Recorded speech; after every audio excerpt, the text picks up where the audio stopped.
A paz do Senhor Jesus, meus amados irmãos, amigos, expositores da Palavra de Deus, mais uma vez aqui no canal para mais um resumo da nossa abençoada lição da Escola Bíblica Dominical. Estamos navegando pela carta de Paulo aos Filipenses, uma carta muito interessante e possuidora de muitos ensinamentos que vêm sendo debatidos aqui desde o início. Eu não sei se você é novo aqui no canal, mas se sim, você está convidado a se inscrever nesse canal, que é um canal de bênção. Aqui nós temos conhecimento bíblico, teológico, histórico e várias matérias que contribuem para o aperfeiçoamento daqueles que amam o ensino da Palavra de Deus. E hoje nós vamos à lição de número 3, né? Filipenses, capítulo 3, e o título é A Vida Cristã Rumo ao Alvo. Creio que essa lição vai te abençoar. Você pode fazer o seu comentário, dizer de onde você está assistindo. Acione o sininho para receber as notificações aí. E não esqueça daquele like que abençoa o trabalho que nós fazemos. Então, vamos lá para o nosso terceiro resumo desse trimestre. A vida cristã rumo ao alvo. Os objetivos são os seguintes: esclarecer o sentido da alegria em Cristo, resistir a qualquer ensino contrário à alegria que temos em Jesus, renovar a decisão de prosseguir para Jesus. Esses são os objetivos. E para começar a aula, eu quero sugerir aos expositores fazer com seus alunos uma reflexão sobre um grande princípio espiritual que nós temos no Evangelho de Cristo, que é exatamente a vida cristã peregrina. É importante fazer essa reflexão. A vida cristã peregrina. Pergunte aos seus alunos se eles sabem o que é um peregrino. Ouça as respostas, né? E depois você pode fazer o fechamento dessa reflexão falando sobre o peregrino. O peregrino é alguém que bota a mochila nas costas, pé na estrada e parte para a jornada. Existe uma diferença entre um peregrino e um andarilho. E isso no mundo cristão, na caminhada cristã, tem um significado muito grande. Há uma diferença entre um peregrino e um puro andarilho. O que é um andarilho? O andarilho é aquela pessoa que vive andando de um lado para o outro. Mora está aqui, mora está para ali, está para acolá, sempre sofrendo mutações. Ele não tem objetivo, não tem um alvo, ele não tem nada determinado para a sua caminhada. Ele está sempre ao léu da sorte ou sendo jogado de um lado para outro por ventos de doutrina, de inovações, novidades, não é? No mercado da fé, e por aí vai. Onde tem uma coisa nova, uma novidadezinha assim interessante, ele vai para lá. Ele não tem raiz, não tem firmeza em nada, ainda não encontrou o que está procurando. Isso é um andarilho. Ao contrário disso, nós temos o peregrino. Peregrino é pé no chão, pé na estrada. Ele já creu, ele sabe em quem creu, e ele tem um alvo na sua vida, que é chegar na cidade celestial. Esse é o seu alvo. E como peregrino, ele sabe que ele precisa caminhar dioturnamente, semanalmente, mensalmente, anualmente, e essa caminhada ela é ininterrupta. Ele tem que continuar caminhando até que ele chegue no alvo, que é a chegada na cidade celestial. Esse é o alvo do peregrino.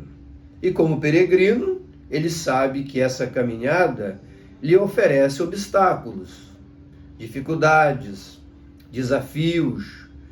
Ele pode passar por inúmeras situações que desafiarão o seu objetivo, o seu alvo, que é chegar na cidade celestial.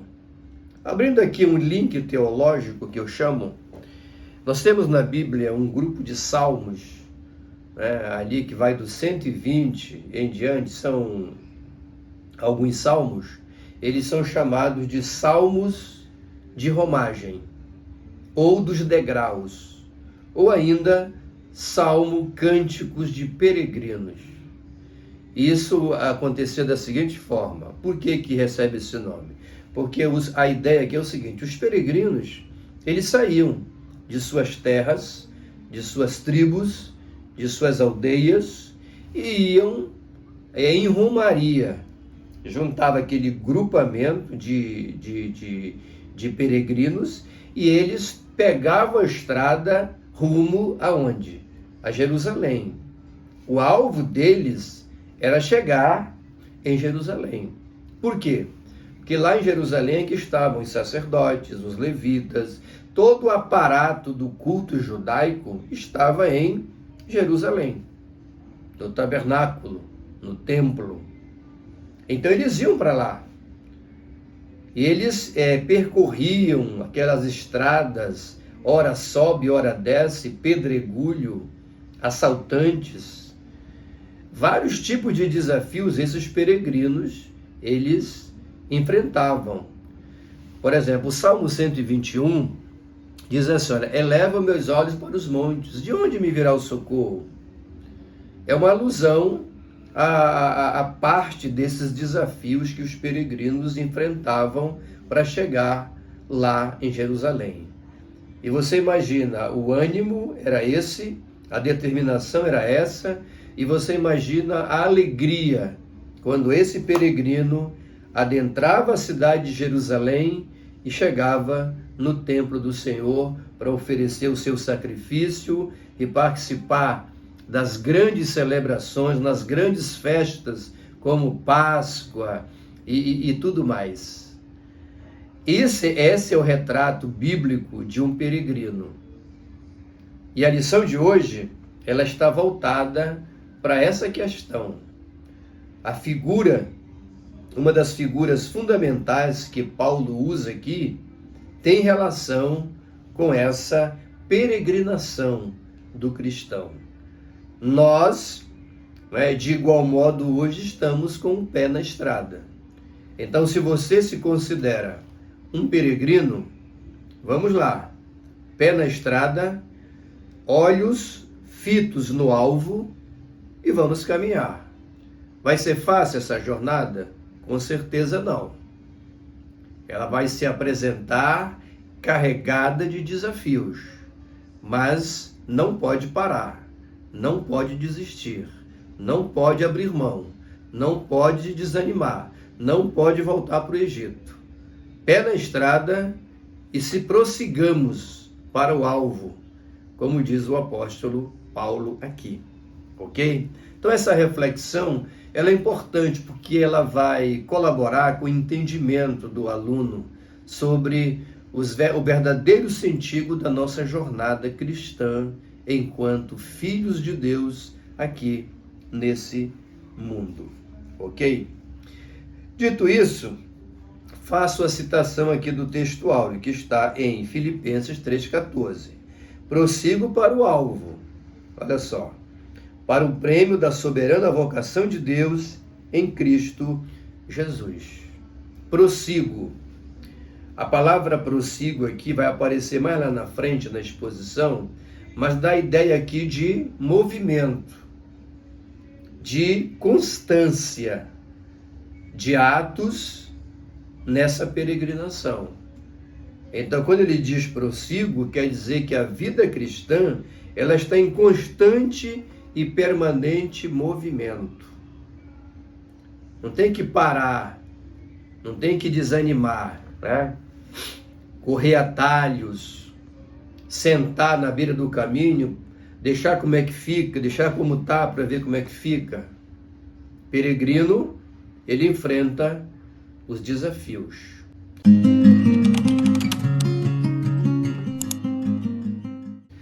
O alvo e o prêmio da corrida espiritual é o próprio Cristo, diz a verdade prática, apenas corroborando aí com o texto áureo. Então vamos à exposição da lição propriamente dita. Introdução. É que nós temos aqui. A corrida da fé é comparada a uma corrida esportiva. Paulo, nesse diálogo aqui com seus irmãos filipenses, ele vai fazer uma comparação entre um corredor que corre num estádio, né, atrás de uma medalha, e o cristão que peregrina na jornada da fé, para alcançar também o alvo. Este é o sentido aqui. Se tem um alvo e nada pode nos desviar dessa rota. Esse aspecto aqui é importante. Quando o atleta ele bota o pé na pista de corrida, ele só tem um alvo.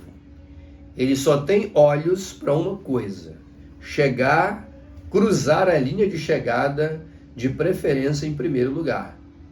Esse é o sentimento de qualquer atleta que compete numa Olimpíada. No caso aqui, a corrida, o atletismo, digamos assim. O cristão, da mesma forma, você tem que peregrinar na jornada da fé, se vendo como um atleta, que está numa corrida, que se tem um alvo. Nossos olhos, enquanto cristãos, têm que estar nele, que é o autor e consumador da nossa fé.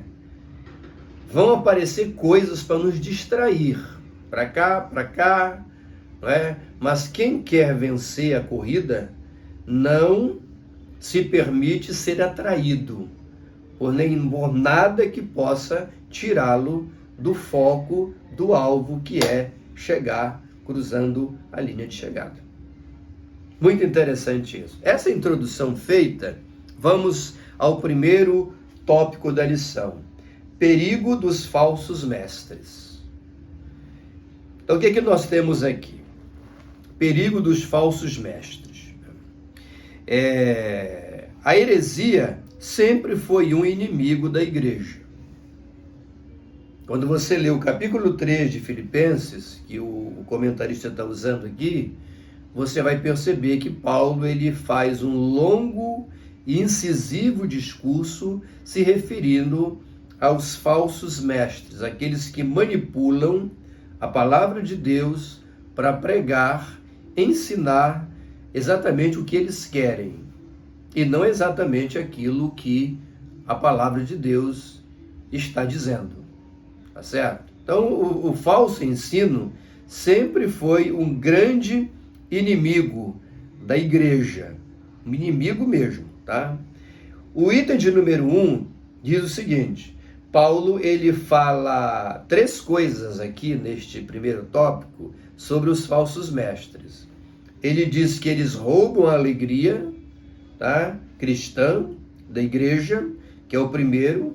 Ele diz que eles importunam a igreja e depois dá algumas características dos falsos mestres. Então vamos lá. Número 1, roubam a alegria cristã. Quanto ao mais, irmãos meus, alegrai-vos no Senhor. Filipenses é a carta da alegria, da gratidão. E a alegria aqui tem uma forte referência com a alegria da salvação. O cristão aqui, ele encontrou a fé, ele foi alcançado pelo Evangelho da Graça. Uma vez alcançado pelo Evangelho da Graça, ele foi recebido na família de Deus pelo processo da adoção. Uma vez ocorrido isso, ele é filho. Como filho, ele é herdeiro. E como herdeiro das bênçãos de Deus, ele precisa fazer o quê? Peregrinar, até que ele chegue na cidade celestial. É isso que nós temos. Então, vamos ver aqui, né? Como dito, a heresia sempre foi o inimigo da igreja. Paulo alerta os irmãos contra os falsos mestres. Quem eram esses falsos mestres? Diversos. Mas os que mais se destacam aqui, quando você lê o capítulo todo, são os judaizantes. E isso aqui é um ensinamento recorrente aqui no programa de educação cristã continuada. Quando nós comentamos a carta aos Gálatas, nós frisamos bastante essa questão dos judaizantes.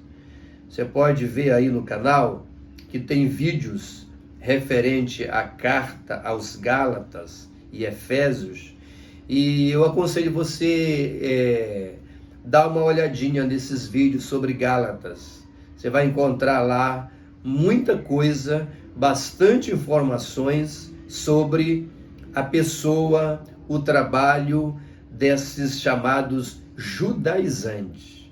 Tá? E o que caracterizava? E lá Paulo estava escrevendo aos Gálatas, aqui ele está escrevendo aos Filipenses.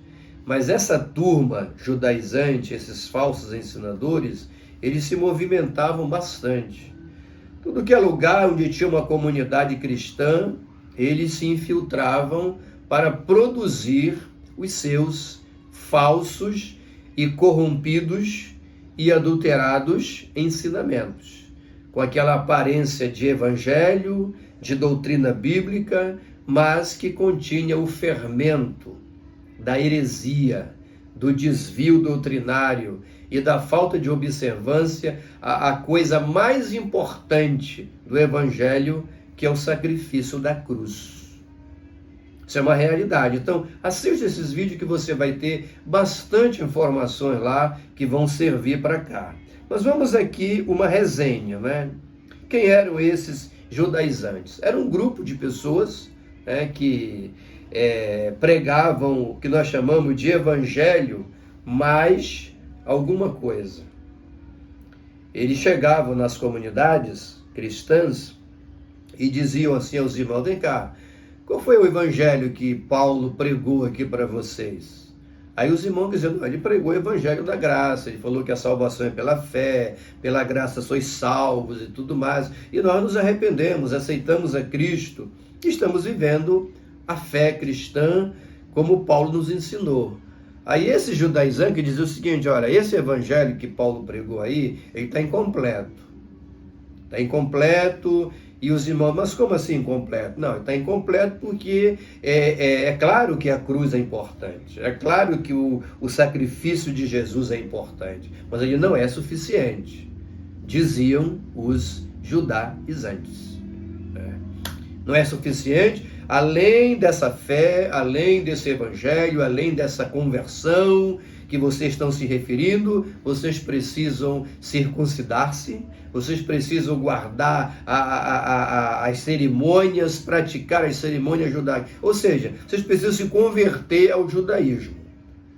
É Jesus mais isso tudo que nós estamos falando. E aí eles causavam uma confusão tremenda na cabeça dos irmãos, né? E aí era algo bastante negativo. Esse era o trabalho dos judaizantes. Qual é a versão moderna dos judaizantes? Será que eles acabaram? Como grupo organizado do tipo que se apresentava nas comunidades cristãs do primeiro século? Sim, mas o espírito judaizante permanece até hoje.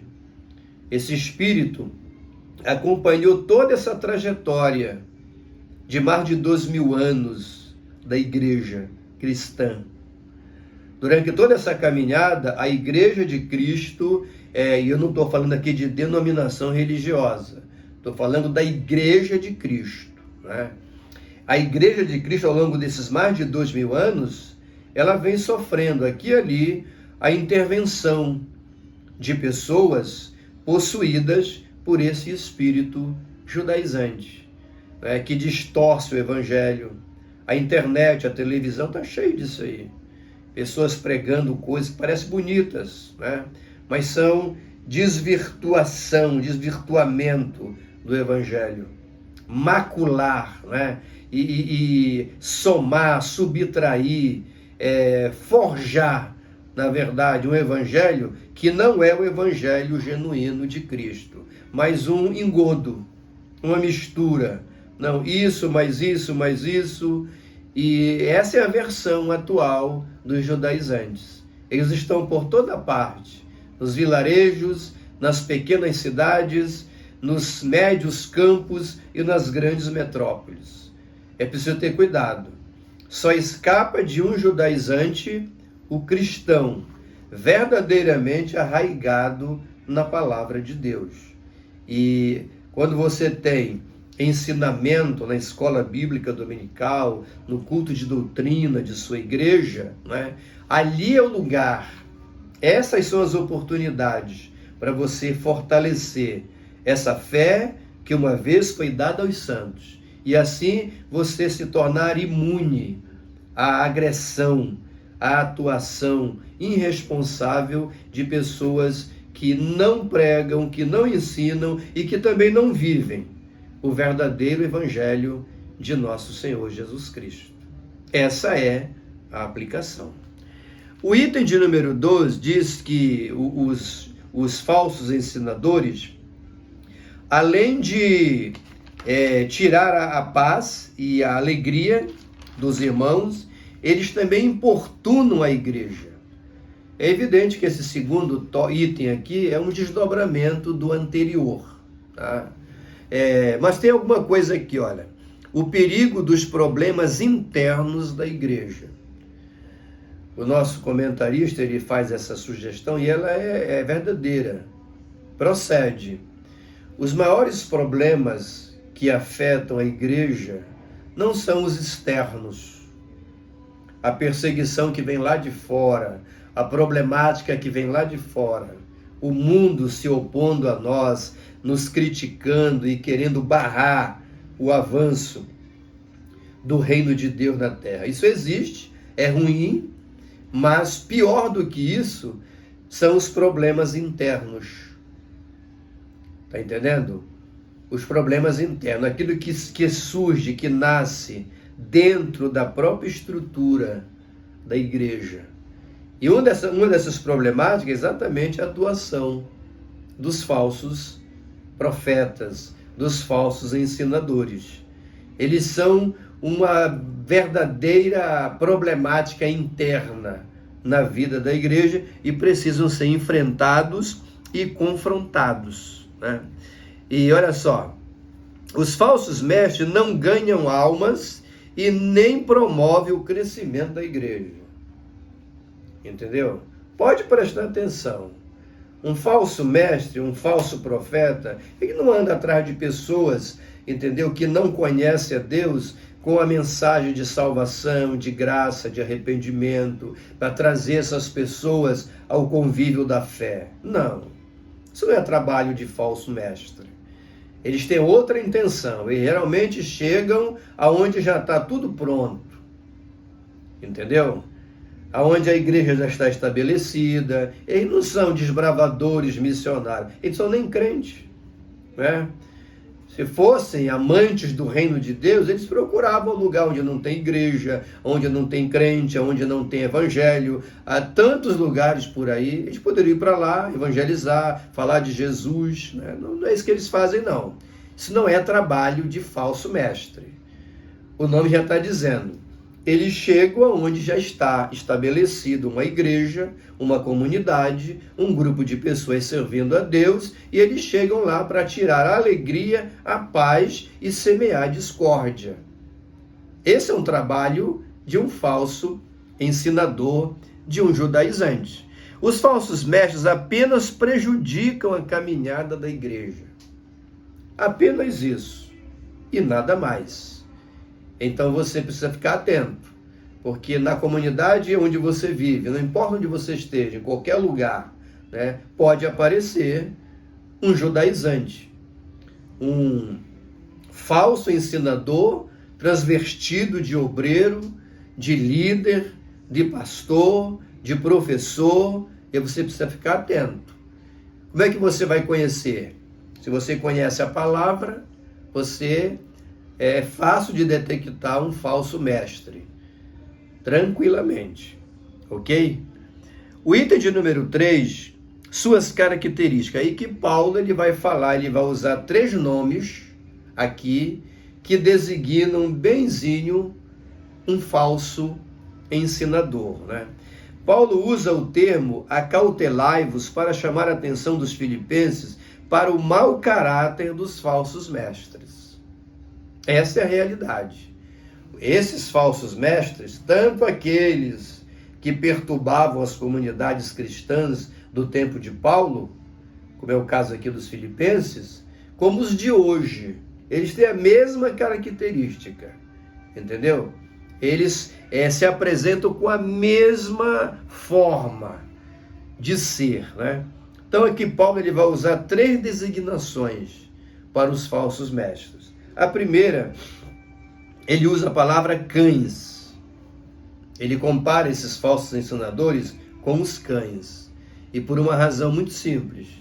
Os cães, no texto, principalmente no Antigo Testamento, eles eram tidos como animal imundo, né, diante da lei. Paulo ele era um doutor da lei.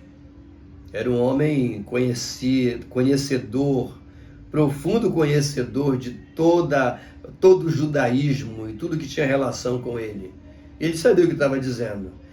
Ele compara os falsos mestres aos cães imundos. Não são pessoas que têm alguma coisa boa para oferecer para ninguém. É isso que ele quer dizer. A segunda figura, maus obreiros. Não é? Maus obreiros. E aqui a palavra obreiros é importante porque do meio do corpo de obreiros de uma igreja pode emergir um judaizante, um falso mestre, um falso ensinador. Detectado, ele tem que ser combatido. Não há que se admitir, não é? Que dentro da comunidade cristã, dentro do ambiente do reino de Deus, da igreja, possa sobreviver e prevalecer pessoas que desvirtuam a palavra, que pregam o que não é Bíblia, o que não é Evangelho, o que não é graça, o que não é salvação. Essas pessoas têm que ser combatidas, porque elas são falsas. Elas não sabem do que estão dizendo, a verdade, né? Então, maus obreiros, eles são demolidores do reino. Como eu falei no item anterior, ele não constrói nada, destrói tudo que vem pela frente. A terceira característica de um falso mestre é a falsa circuncisão, né? O rito da salvação para os judaizantes, como falei no início. O que era que o judaizante dizia? Ele dizia, olha, esse evangelho aí é insuficiente, é isso e mais a circuncisão. Eles se orgulhavam, né, da circuncisão. E eu quero abrir um parêntese aqui para dizer aos meus irmãos e amigos que nos assistem que o problema aqui não é o ato da circuncisão. Nós não estamos aqui fazendo nenhuma crítica irresponsável às tradições e à cultura judaica. Pelo contrário, nós amamos essa cultura. É impossível você falar de evangelho, de cristianismo, sem falar de judaísmo. A fonte é ali, tudo começou ali. Jesus e todos os seus apóstolos eram judeus, todos eles, galileus, né? Então eram pessoas desse mundo judaico. Então nós respeitamos e apreciamos a cultura judaica, né? O ato da circuncisão hoje que é aquela cirurgia feita no menino, que o judaísmo não pratica a circuncisão feminina, apenas masculina, a criança no 8º dia ele era lá circuncidado, se cortava, né, aquela pele do órgão reprodutor, e aquilo ali era um sinal de que aquela pessoa integrava a comunidade de Israel. Você pode, se quiser se aprofundar, se debruçar em cima da circuncisão, isso é muito importante. Até hoje, em todas as comunidades judaicas espalhadas pelo mundo afora, inclusive aqui no Brasil, se pratica a circuncisão. O problema não é o ato da circuncisão em si. O problema é você dizer que esse ato, ele representa um elemento da salvação, que era o que os judaizantes sustentavam. Se você não circuncidar, você não pode ser recebido na família de Deus. É isso que eles diziam. Uma heresia, não é? Eles se contrapunham ao evangelho pregado por Paulo, que era o evangelho da graça. Entendeu? Mais na frente você vai perceber um grande embate, onde Paulo desmoraliza completamente, desmonta a ideia dessas pessoas com relação à salvação. Mas aqui era isso que ele fazia. Então ele chama de cães, maus obreiros e falsa circuncisão. O problema não é o ato da circuncisão, é a finalidade. Entendeu? Há algum problema, por exemplo, a comunidade judaica hoje praticar a circuncisão? Sem problema nenhum, isso é cultura judaica. O problema passa a ser quando você passa a olhar e considerar este ato como elemento integrante da salvação, que ele não é. E lá nesses ensinos lá dos Gálatas, está tudo dito lá, bem claro, tá entendendo? Abraão, por exemplo, que foi com quem Deus fez o pacto da circuncisão, ele foi justificado pela fé, entendeu? Antes de ser circuncidado e antes da entrega da lei no Sinai. Isso é muito importante. Uma prova de que a justificação é pela fé e não por rituais. Não significa dizer que ele não seja importante, significativo, mas eles não têm esse condão de promover a salvação, a justificação e o aceite do pecador pela família de Deus, pelo próprio Senhor no seu reino. Essa é a aplicação. Muito interessante esse primeiro tópico, é onde nós falamos do perigo dos falsos mestres. Agora vamos ao segundo tópico da lição, que fala sobre a vida de Paulo no passado. O que é que nós temos aqui? Nós temos nessa parte aqui da carta uma visão biográfica de Paulo. Por que biografia? Porque você vai ver aqui o apóstolo dando uma olhada lá atrás. Ele não gostava de fazer isso. Não era o seu feitio, como a gente fala. Paulo ele não gostava de invocar atributos, capacidades, e habilidades humanas. Ele tinha muitas delas, mas não era o seu feitio invocá-las para se mostrar ser alguma coisa no reino de Deus. Mas aqui, como um ato de exceção, você vai perceber o apóstolo Paulo fazendo isso para contrapor e enfrentar a audácia dos falsos ensinadores do evangelho. No caso, os judaizantes principalmente. Então vamos lá? Olha só. O primeiro item, circuncisão e nobre nascimento. Circuncidado ao 8º dia, da linhagem de Israel, da tribo de Benjamim, hebreu de hebreus. Paulo invoca aqui a sua condição de hebreu puro sangue, tá? E você vai entender por quê. Quando ele fala assim, que ele percebia que os judaizantes, eles davam essa ênfase, às tradições judaicas, à circuncisão, às festas, todo aquele aparato cerimonial do judaísmo era a bandeira daqueles ensinadores, daquelas pessoas. Paulo, percebendo isso, ele faz aqui, ele olha para o seu passado e faz uma demonstração aqui interessante para dar um choque, digamos assim, nessas pessoas. Aí ele diz, não é, que ele é hebreu de hebreu, que ele é da tribo de Benjamim, que ele foi circuncidado ao 8º dia, entendeu? Para quê? Para demonstrar aos judaizantes que ele, Paulo, era um homem que tinha todas aquelas experiências. Ele conhecia como ninguém as entranhas do judaísmo, como ninguém. Entendeu? Inclusive, ele quer dizer que ele conhecia e vivia muito mais essa realidade como judeu do que os seus opositores teológicos, digamos assim. Por quê? Porque grande parte desses judaizantes, eles nem judeus eram, no sentido puro e originário da palavra, né? A maioria deles eram prosélitos. E o que é um prosélito? Link teológico aqui. Você pode se debruçar, mas vai aqui uma informação.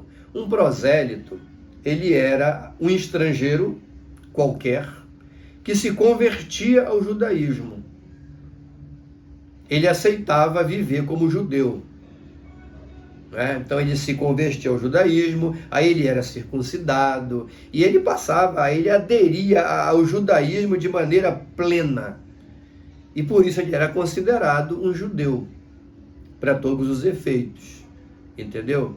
Mas quando Paulo, ele fala da sua condição de hebreu, da tribo de Benjamim, circuncidado ao 8º dia, ele está querendo dizer aos judaizantes, olha, isso que vocês estão falando aí, essas tradições que vocês sustentam, eu conheço isso muito melhor que vocês.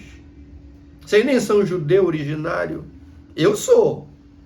Era mais ou menos o que ele queria dizer, para dar um choque naquelas pessoas que se achavam donas de todas as verdades acerca do relacionamento com Deus, tá certo? Aí ele diz assim, olha, ele é da tribo de Benjamim, né? Importante tribo de Israel. Qual é a aplicação aqui? Paulo demonstra que a sua condição de judeu não tem nenhuma vantagem quanto à salvação. É essa aplicação que você tem que fazer com seus alunos. Quando Paulo invoca toda essa condição que ele tinha, essas características, essa vivência, ele está querendo dizer aos judaizantes, olha, eu conheço tudo isso, mais do que vocês. Eu já vivi tudo isso, melhor do que vocês. Mas isso não é condição para a salvação.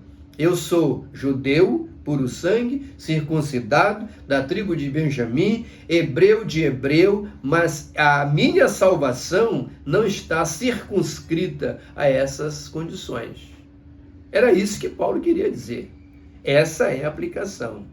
Como judeu puro sangue, era superior aos progénitos judaizantes, mas a salvação que ele sustentava não estava baseado nessas condições do judaísmo, mas na graça que ele recebeu de Cristo.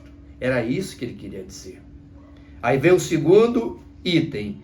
Além de dizer que ele era circuncidado e nobre de nascimento, ele diz que ele era fariseu. E isso tem uma importância também muito grande. Quem eram os fariseus? Ele dizia que ele era fariseu. Eu vou ler o texto aqui, ó. Quanto à lei, fariseu. Como que ele estivesse dizendo assim aos judaizantes, olha, vocês estão falando de lei aí, de lei de Moisés, eu conheço isso 1000 vezes mais do que vocês, entendeu? E eu não sou apenas um observador da lei, não fui um observador da lei, mas eu também fui fariseu. O que era o fariseu, irmão? A mais severa seita judaica dos dias daquele tempo, entendeu? Daquele tempo. E se menciona aqui uma coisa importante para você passar para os seus alunos, né? Fariseu, de onde vem a palavra farisaísmo, atualmente é sempre utilizado no sentido negativo, pejorativo da expressão. Alguém ser comparado a um fariseu Isso tem a conotação assim de uma referência à mentira, falsidade, hipocrisia, nos seus mais variados aspectos. Mas é importante ressaltar que os fariseus, quem eram eles, né? Os fariseus, além de ser um grupo religioso, eles eram praticamente um partido político. Mas os fariseus, originalmente, eles não eram essas pessoas assim, que apresentavam essa face negativa da vida com Deus. Não. Originalmente, eles eram pessoas boas. Qual é a origem dos fariseus? É importante para você se debruçar também, mas vai uma resenha aqui, tá? Os fariseus, eles surgiram quando a cultura grega começou a invadir, entendeu? A cultura judaica. E aí que surgiram os fariseus. Os fariseus surgiram como defensores da lei de Deus, da Torá, de toda aquela cultura, daquela teologia judaica. Eles se levantaram como defensores, trabalhando para evitar a infiltração da cultura grega nesse processo judaico. E isso foi uma atitude nobre dos fariseus. Eles fizeram isso muito bem. Originalmente eles eram assim, então eram pessoas boas, não é? E bem intencionadas. Só que com o passar do tempo, isso mudou. Eles foram se transformando em legalistas ao extremo, entendeu? E hipócritas, adotando uma vida, pregando uma pureza, toda aquela seriedade com tudo, mas na verdade eles não viviam aquilo. Era algo além, mais forte do que eles, entendeu? Eles não cumpriam. Então é por isso daí que vem a hipocrisia. Um fariseu é alguém que impõe alguma coisa a uma outra pessoa ou a um grupo de pessoas, mas ele mesmo não faz aquilo. É um hipócrita, é um moralista, entendeu? Que vive pregando doutrina e exortando os outros, mas a sua vida é podre. São apenas palavras, não tem vida. Esse é o sentido de um fariseu. E aqui fica o alerta. Qual é a aplicação que você vai fazer para a sua classe dessa questão aqui? Você vai falar que o cristão, ele corre esse mesmo perigo. Originalmente, o cristão, ele nasce como?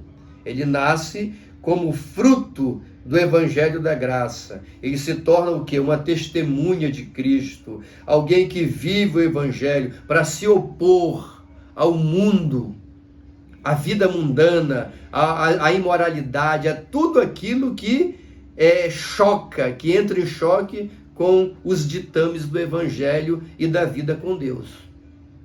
Assim como os fariseus, eles se opuseram à infiltração da cultura grega no meio da cultura judaica, dessa mesma forma, o cristão de hoje, ele se opõe a essa cultura mundana, infiltrando-se na cultura da igreja, da vida com Deus, da salvação, da graça. É o mesmo sentido. E você pode permanecer como cristão nessa condição, ou você pode seguir o mesmo caminho dos fariseus, que abandonaram a essência da sua origem e adentraram por caminhos desagradáveis.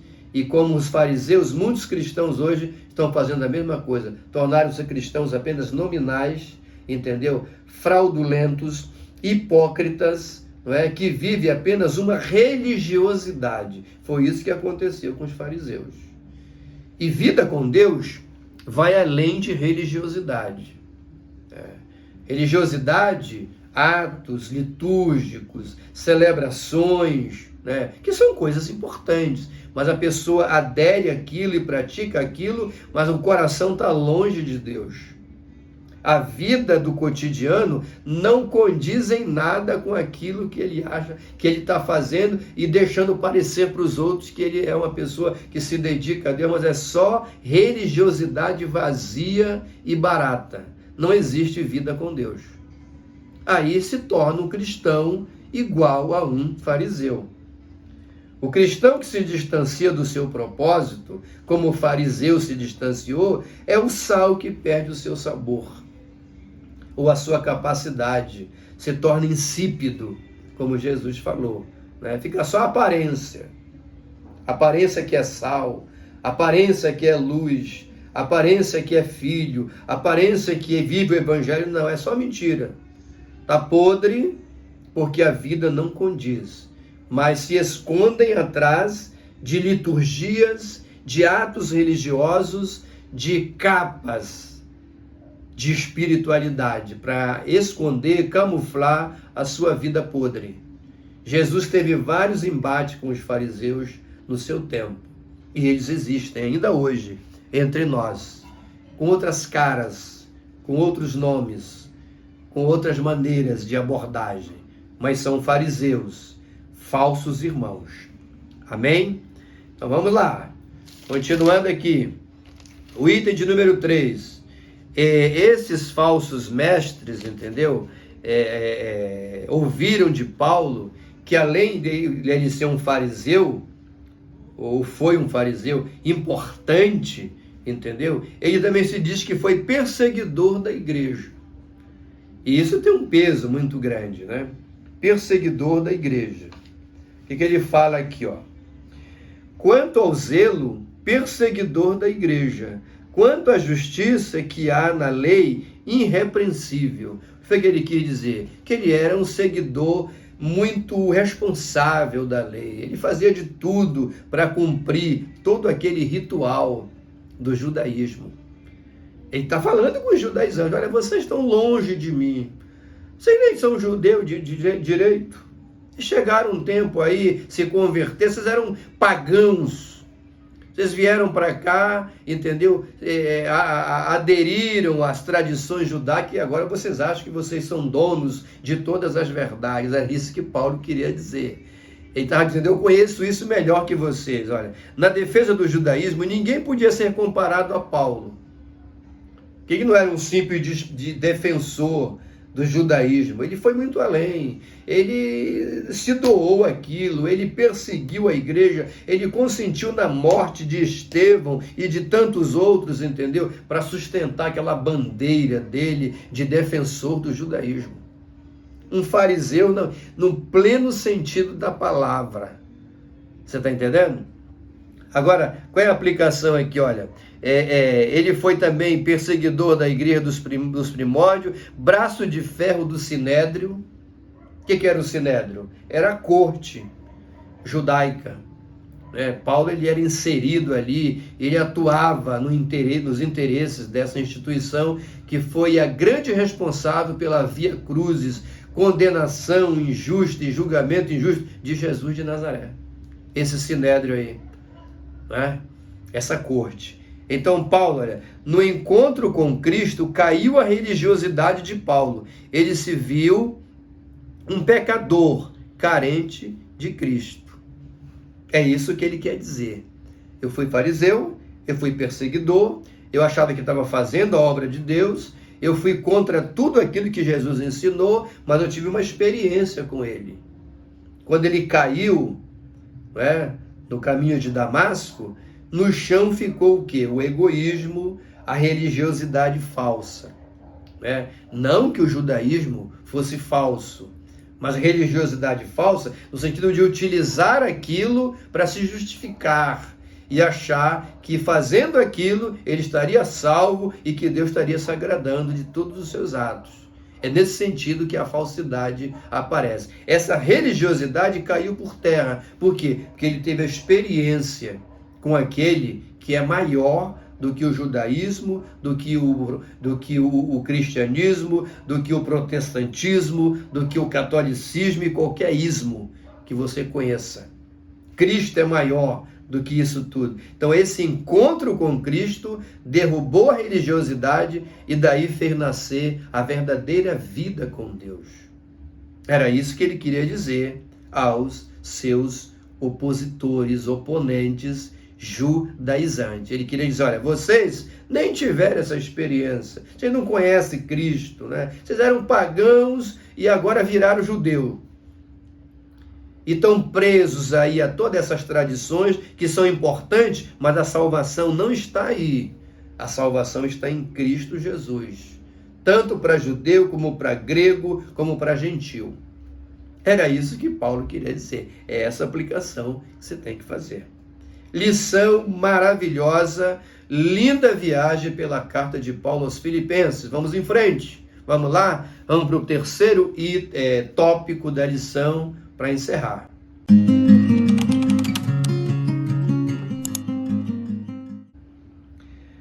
Paulo no presente e no futuro. Esse é o tema, né? O tema. Então, o que nós temos aqui? O que temos aqui é o novo Paulo em Cristo. Depois da queda no caminho de Damasco, né, que ele foi ao chão, ele levantou-se um chamado para o ministério cristão, e de um fariseu, perseguidor, observador da lei, ele transforma-se num pregador do evangelho da graça, porque Cristo o chamou para isso. E aqui ele diz assim, olha, em primeiro lugar, justificado por Cristo. Agora é o seu presente, e ele vai falar do seu presente e do seu futuro. Ele falou do seu passado, e agora ele vai falar do seu presente e do seu futuro. Item de número 1, justificado por Cristo. E ser achado nele, não tendo justiça própria que procede de lei, senão a que é mediante a fé em Cristo, a justiça que procede de Deus, baseada na fé. Essa é a nova pregação do novo Paulo. O perseguidor, o fariseu, o judeu puro sangue, nobre de nascimento, da tribo de Benjamim, circuncidado oitavo dia, ficou no chão do caminho de Damasco.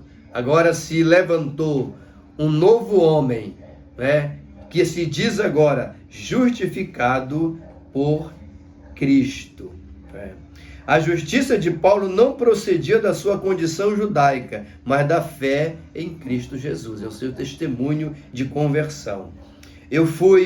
A lei foi transitória. Paulo está dizendo aos judaizantes que a lei foi transitória. A lei não é ruim. Tem gente que confunde as coisas.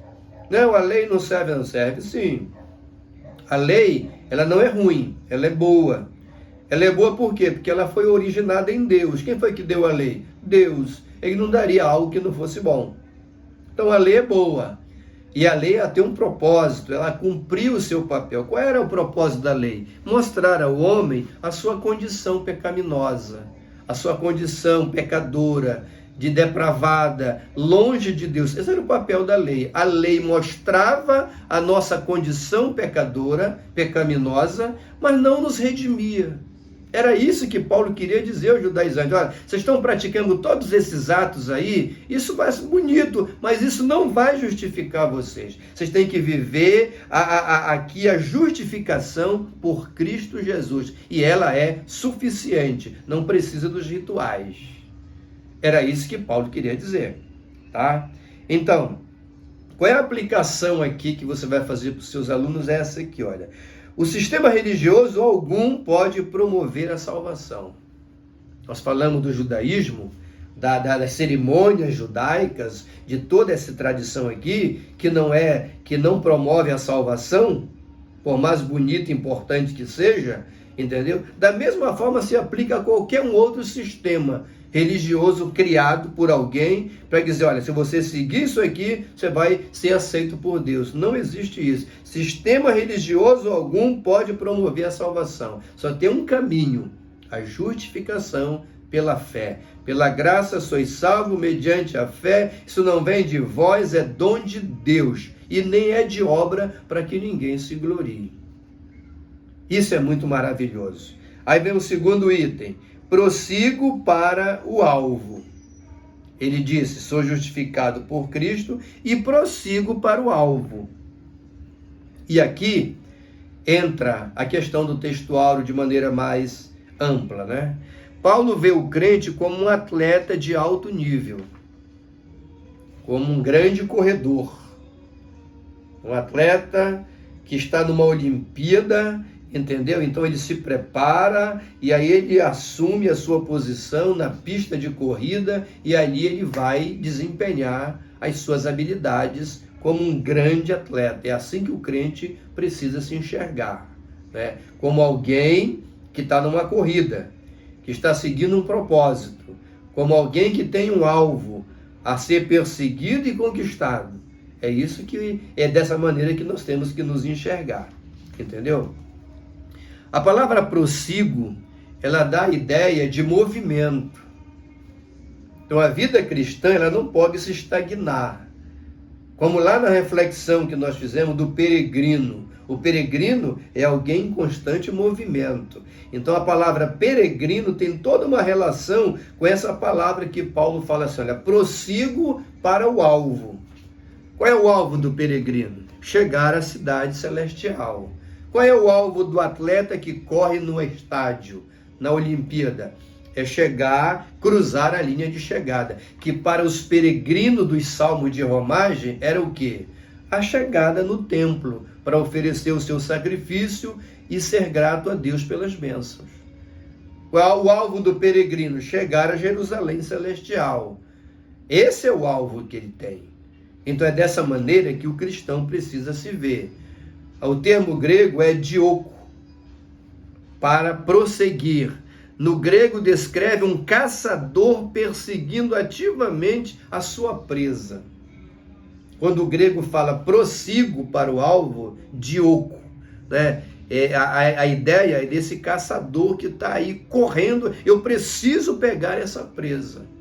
É o sentimento do competidor, do atleta. Eu preciso dessa medalha, eu preciso dessa coroa, eu vou dar o meu melhor, eu vou caminhar e eu não vou me distrair, eu não vou abrir mão, eu estou focado. Esse é o sentimento que deve tomar conta de todo cristão. A aplicação. O cristão deve prosseguir até alcançar um profundo e íntimo conhecimento de Cristo. Essa é a proposta para nós enquanto peregrinos. Alcançar um amplo e profundo conhecimento. Conheçamos e prossigamos em conhecer.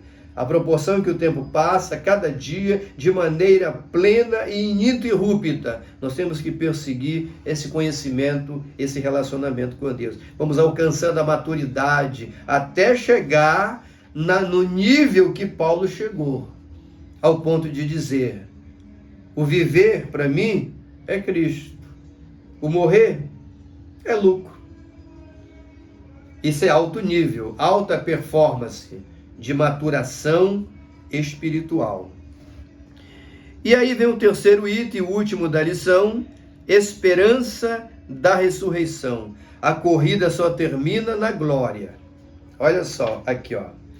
O qual transformará o nosso corpo de humilhação para ser igual ao corpo de sua glória, segundo a eficácia do poder que ele tem de até subordinar a si todas as coisas. O que é que está colocado para nós aqui? Olha, a corrida só termina na glória. Então não pare. É isso que você tem que passar para os seus alunos. Não pare. Não estagne. Não desista. Tem que continuar. Está gemendo, está chorando, está doendo, está sendo provado, está enfrentando turbulência, inimigo, demônio de toda a natureza. Não desista. A proposta é você chegar na cidade celestial. E você vai conseguir. A linha de chegada ocorrerá no retorno de Cristo. Quando é que nós, enquanto cristãos, atuando como um grande atleta de Cristo, vamos cruzar a linha de chegada? Isso vai acontecer em dois momentos.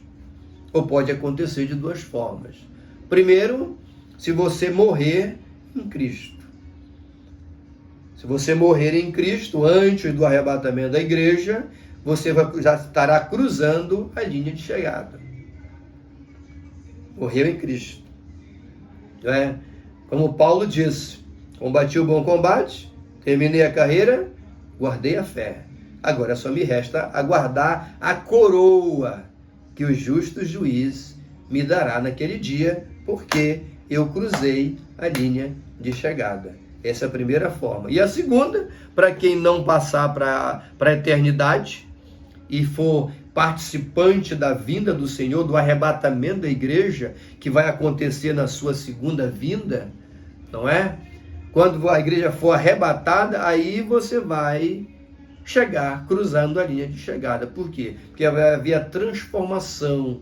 Nós vamos receber um corpo semelhante ao dele. O que é mortal vai ser revertido da imortalidade. O que é corruptível, da incorruptibilidade. É isso que diz Paulo, tá certo? Então a aplicação aqui qual é? A teologia legalista judaizante nos joga para o passado. Viver de passado, de lei, de cerimônia, de tudo aquilo ali, né? Mas a teologia da graça nos faz pensar no futuro, na vinda do Salvador.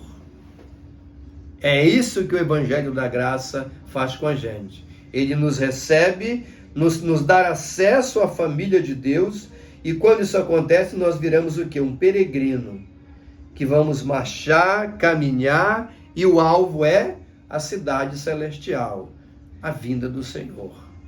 O mundo passa a fazer menos sentido para nós, ou quase nenhum, e Deus vai nos conduzindo.